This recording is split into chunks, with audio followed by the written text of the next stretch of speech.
Charlotte. Keyword Uptown. Welcome to the Wheelhouse. This is where the Queen City begins again.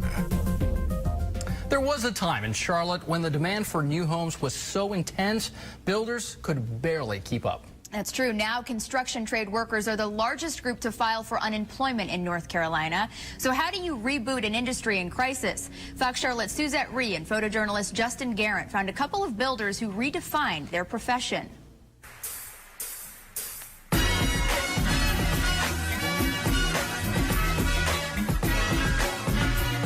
Many recall when Charlotte epitomized the phrase, "Build it and they will come."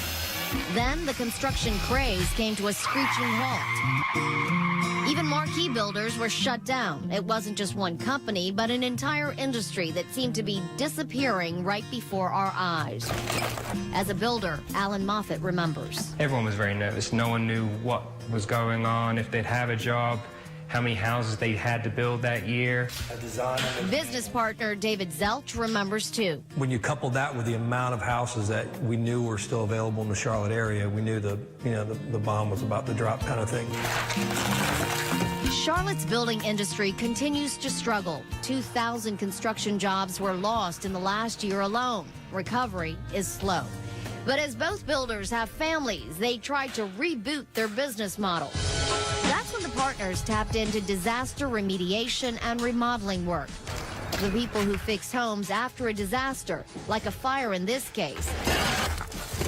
To do this work, they needed new certifications and tens of thousands of dollars in new equipment. I was on the road a lot. I'm sure my wife wasn't too happy about that, but I was motivated. I was, and she saw the bigger picture.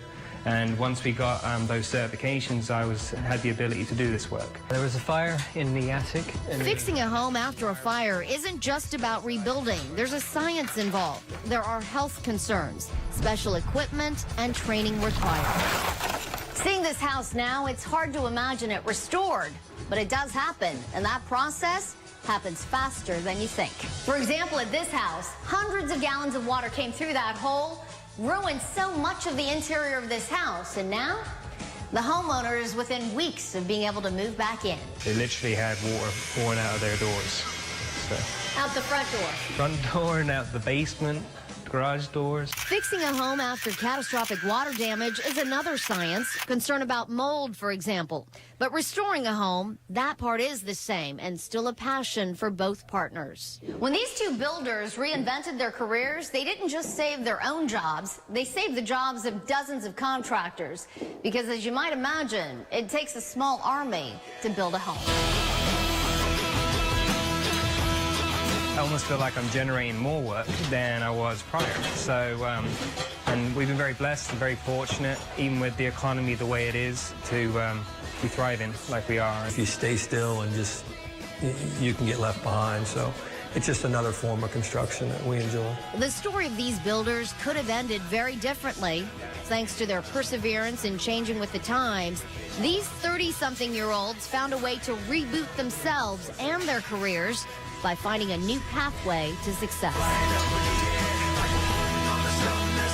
In Charlotte, Suzette Rhee, Fox News.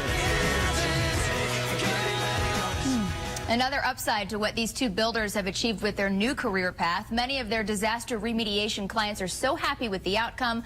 Some of them have hired these builders for new construction jobs, such as remodeling a part of their house.